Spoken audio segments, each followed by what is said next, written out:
Tanda-tanda orang munafik 3. Riwayatnya dikatakan 4 sampai dia meninggalkannya baru hilang sifat kemunafikan.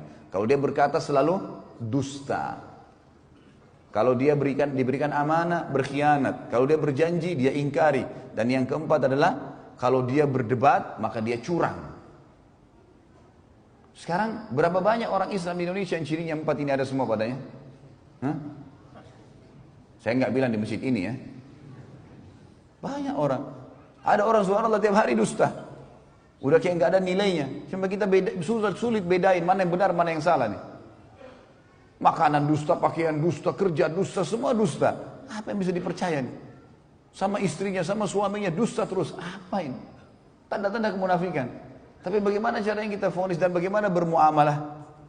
Kan kata Nabi SAW, pastikan dia munafik tulen sampai dia tinggalkan. Berarti ada jalan keluar. Kalau dia taubat, dia tinggalkan, keluar dari munafikan, gitu kan? Dan Islam tidak pernah melihat masa lalu seseorang. Ada di antara nanti orang-orang yang tadinya munafik, kemudian masuk iman dalam hatinya lalu pindah. Betul-betul dia menjadi seorang mukmin. Ada. Nanti akan kita jelaskan juga dalam sirah. Bagaimana Nabi SAW bermuamalah dengan mereka? Waktu tersebar berita ifk, kedustaan bahwasanya Aisyah radhiyallahu berzina dengan Safwan, maka semua orang tahu penyebabnya Abdullah bin Abi Salul. Nanti ada ceritanya, unik sekali ceritanya itu. Maka begitu Nabi SAW sudah tahu, yang paling pertama berdiri Umar bin Khattab mengatakannya, Rasulullah izinkan saya tebas lehernya.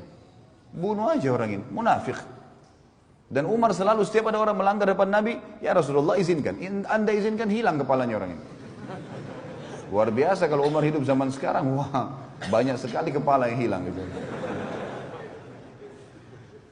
Apa kata Nabi SAW? Tidak hai Umar.